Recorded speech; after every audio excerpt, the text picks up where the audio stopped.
एक तो जल संसाधन की जो व्यवस्था है, या तो यहाँ सूखा है या बाढ़ है, या तो पानी है नहीं, जहाँ पानी है वहाँ इतना है कि बाढ़ है। दूसरी जो समस्या लोग बता रहे हैं, खाद और बीज का समय पर न मिलना और उसकी कालाबाजारी।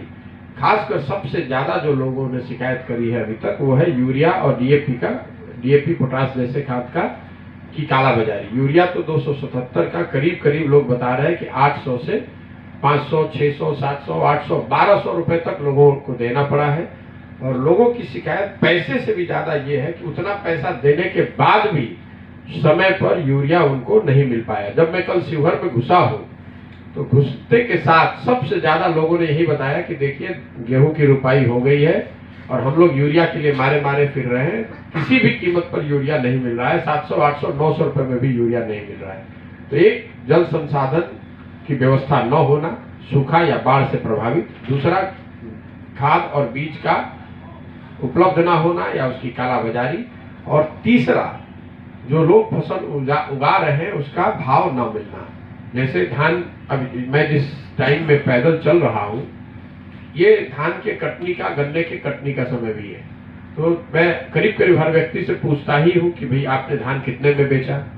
तो औसतन अभी तक मुझे जो समझ में आई है बात, लोग 1200 से 1600 रुपए के रेंज में अपना धान बेच पाए। और ये तब है जब सरकार का समर्थन मूल्य 2050 रुपए है। गन्ने की भी हालत यही है। गन्ना जो कम से कम दोनों चंपारण में 3 वैरायटी के लोग गन्ना उपजाते हैं, उसमें जो ग्रेड बात है वो है शिक्षा को लेकर। सब लोग समझते हैं कि भाई बिहार में शिक्षा व्यवस्था ध्वस्त है। इस पर तो करीब जहां भी जाइए लोग ये आपको बताएंगे। जमीन पर उतरकर एक जो बात समझ में आई शिक्षा को लेकर, इसकी जो 2 वजह है। एक तो शिक्षा के प्रति सरकार और लोगों में, सरकार में उदासीनता। शिक्षा को लेकर कोई ऐसी चर्चा, कोई ऐसा ध्यान, कोई ऐसी प्रायोरिटी है नहीं। और जो जमीन पर दिखी बात वो है फिजिकल इंफ्रास्ट्रक्चर, टीचर और बच्चों के बीच में समायोजन न होना। मतलब जहां बिल्डिंग है वहां शिक्षक नहीं है, जहां शिक्षक है वहां बिल्डिंग नहीं है, जहां दोनों है वहां छात्र ही नहीं है। स्कूलों की पहचान बाय एंड लार्ज लोगों के दिमाग में अब खिचड़ी बांटने वाले सेंटर के तौर पर है, और कॉलेज की पहचान डिग्री बांटने वाले संस्थाओं के तौर पर है, जहां पर बच्चे एडमिशन लेने के लिए, एडमिट कार्ड लेने के लिए और परीक्षा देने जाते हैं। पढ़ाई दोनों में कहीं नहीं हो रही है, न विद्यालय में हो रही है न महाविद्यालयों में हो रही है। तो ये बिहार के लिए दुर्भाग्य की बात है। इसके बाद तीसरा, यहाँ जो किसान है, जो लोग खेती किसानी करते हैं, क्योंकि एक बड़ा जनमानस किसानी पर निर्भर है। दोनों ही जिलों में जो मैंने देखा, किसानों की हालत इतनी खराब है। सबसे पहले तो जो सिंचाई का, जल संसाधन की जो व्यवस्था है, या तो लोग के पास पानी नहीं है। नहरों का जो जाल चंपारण में मुझे दिखा, उसमें ज्यादातर नहर अब रख रखाव के अभाव में, बेहतर रख रखाव के अभाव में, या तो वहां पानी नहीं आ रहा है या वो अब उपयोग के लायक रहा नहीं। जहां पर नहरों में पानी आ भी रहा है वहां पर भी लोगों को पंपिंग सेट के पाइप डालकर ही पानी उससे निकालना पड़ता है।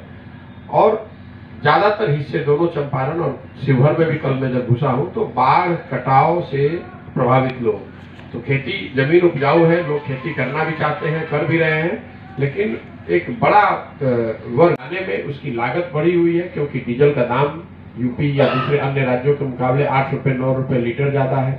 जल संसाधन, या तो पानी उसके पास है नहीं, या हर साल उसको बाढ़ का सामना करना पड़ता है। और तीसरा सबसे बड़ी बात कि जो कुछ भी वो उपजाता है उसका भाव उसको मिलता नहीं है। इस बात का अध्ययन मैंने जब कराया, तो ये बात आपकी जानकारी के लिए है, समर्थन मूल्य पर जो यहाँ पर खरीद होती है फसलों की,